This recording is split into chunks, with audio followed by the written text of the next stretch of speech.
Next up, we got Devonte Smith and Ľudovít Klein. Now, I think Ľudovít Klein had a lot of hype coming into his UFC career, and to be quite honest, he's taken on some tough competition. Guys like Mike Trizano and Nate Landwehr.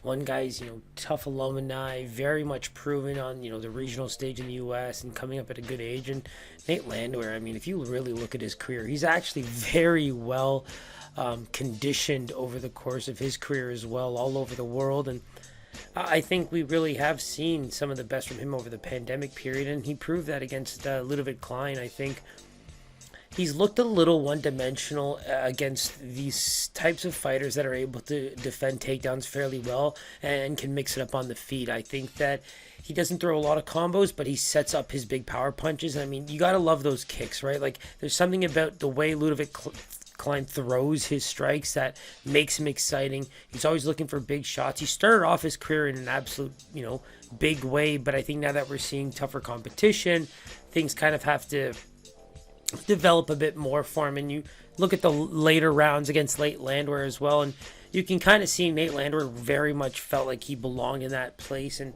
he was always first. I just felt like he was landing more.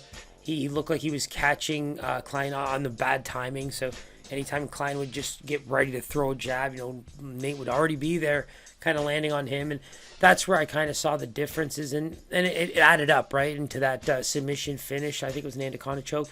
But for me, the big thing that I take away from that is he has that power. He does have some power behind the punches. I think that some of the guys he's fought have incredible chins, and they have to be caught really off guard. But a guy like Devonte Smith, we've seen him get knocked out not only once but a couple times already in the early parts of his UFC career. There's big things expected of him. I think all eyes are on him in this fight.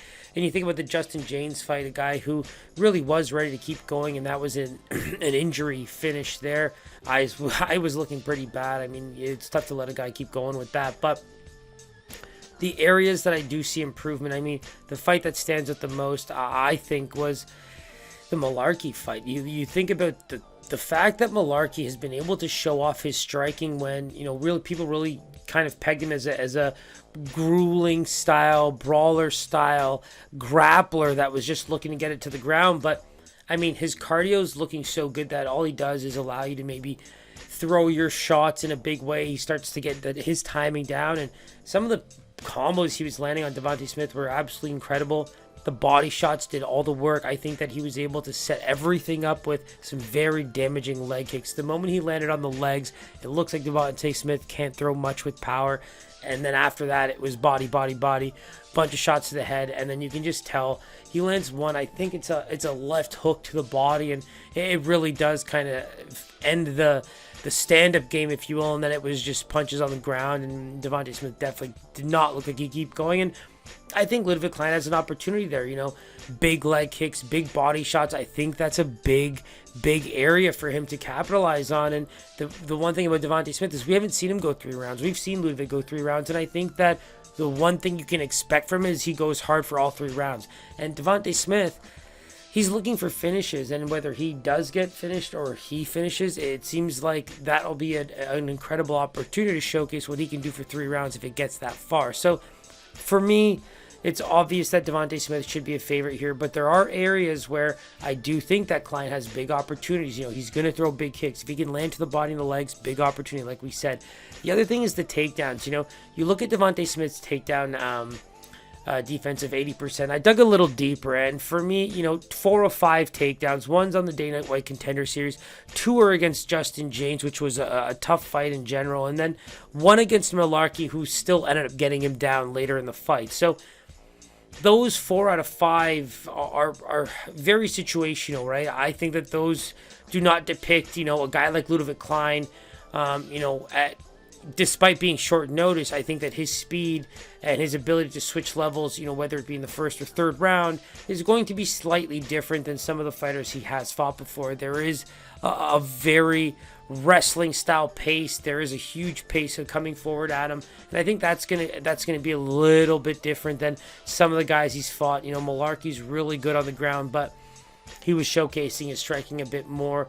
Didn't really take him down much till later. So I think those are areas where Ľudovít Klein can try his best to negate the striking from Devonte Smith, who's going to have a very nice reach advantage as well. 4 inches is a big deal in a fight where the striking game is going to be on display. The other thing for Ľudovít, I think that he can do is get in close, right? Throw knees, throw the elbows. Devonte Smith does not like to get hit repeatedly, and you can tell in that in the Malarkey fight where there was just the combos ended up being too much, and he was turtling for quite some time up against the fence. So there are opportunities for both guys to win this fight, and I do think that Smith's going to be given a line by Vegas about -200, and that's only because of recency bias. I think that Devonte Smith, despite losing, there's a huge focus on him to do better, but Ľudovít Klein has not looked the part in the last 2 fights, and I think Vegas is going to take that in consideration. So let's do Smith at -200. Let's take a look at the line. And I mean, that's what it looks like. -250 opener, and it's actually coming down after people saw that line. So Devonte Smith -250, now -170. It looks like about -180 on average. And Klein, some people caught him at +210, and it came all the way down to +140 to +150. So keep an eye on that one. I think weigh-ins once again will be big for that. And also the face-offs. I think this is a big one where the face-offs are going to be important. You're actually going to be able to see how these two guys stack up against each other. And when there is that slight size discrepancy and that long style fighting, you want to see what that really looks like face-to-face. So look forward to that one as well.